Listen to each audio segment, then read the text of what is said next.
আসন্ন চলমান ত্রয়োদশ জাতীয় সংসদ নির্বাচন 2026 উপলক্ষে আমাদের থেকে 22 জন মনোনয়নপত্র গ্রহণ করেছিলেন। আজকে এই পর্যন্ত মোট 7 জন মনোনয়নপত্র দাখিল করেছেন এবং সবাই উৎসাহ উদ্দীপনার সাথে তাদের মনোনয়নপত্র দাখিল করেছেন। এটা আমাদের দেখেও ভালো লাগছে। আমরা আশা করি সবাই আন্তরিক অংশগ্রহণের মাধ্যমে এবং যারা স্টেক হোল্ডার আছে তাদের সহযোগিতার মাধ্যমে একটি সুন্দর নির্বাচন বাংলাদেশে অনুষ্ঠিত হবে, এটা আমরা দৃঢ়তার সাথে বিশ্বাস করি। বলা যায় এই পর্যন্ত জাতীয় পার্টি আছে, তারপরে আপনার বাসদ মার্ক্সবাদী আছে, জামাত ইসলামী আছে, তারপরে আপনার বিএনপি আছে, তারপরে আপনার গণফোরাম আছে, ইসলামী ফ্রন্ট আছে এবং বাংলাদেশের সমাজতান্ত্রিক দল বাসদ এ পর্যন্ত মোট 7টি দল জমা দিয়েছেন।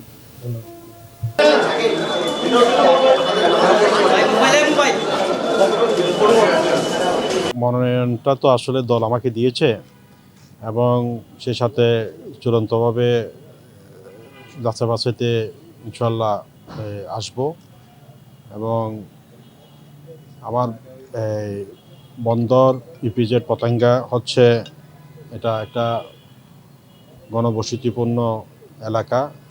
এখানে যেমন আপনার সবসময় যানজটগুলো লেগে থাকে। আরেকটা হচ্ছে আপনার স্বাস্থ্যখাতটা আমাদের এখানে অত্যন্ত নাজুক অবস্থা।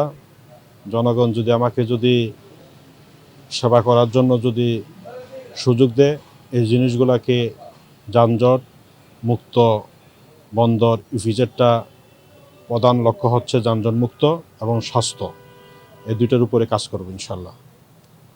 আর নির্বাচন শেষ পর্যন্ত জাতীয় পার্টি থাকবে। এখন পর্যন্ত লেভেল ফিল্ড নাই। এটা সুষ্ঠু হয় তাহলে আমরা থাকব।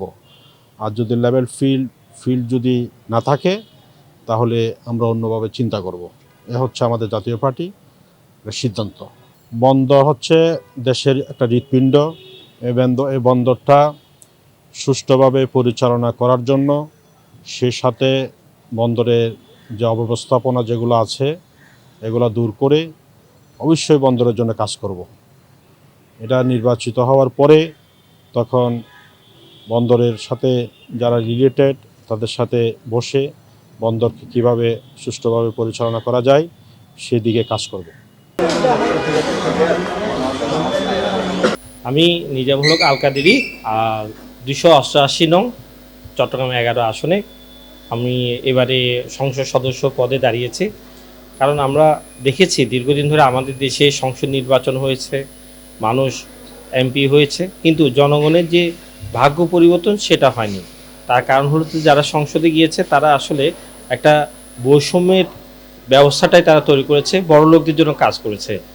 এইবার নির্বাচনে আমরা আমাদের দল বাংলাদেশের সমাজতান্ত্রিক দল থেকে মনোনীত হয়ে আমরা এদেশের সমাজের মানুষের পক্ষে, শ্রমিকের পক্ষে, কৃষকের পক্ষে আমরা কাজ করতে চাই এবং এই সংসদকে কোটিপতিদের ক্লাব নয়, সত্যিকারের জনগণের অধিকার প্রতিষ্ঠা করার প্রতিষ্ঠানে আমরা পরিণত করার অঙ্গীকার নিয়ে এবারে নির্বাচনে আমরা অংশগ্রহণ করছি। আমাদের দলীয় প্রতীক মই।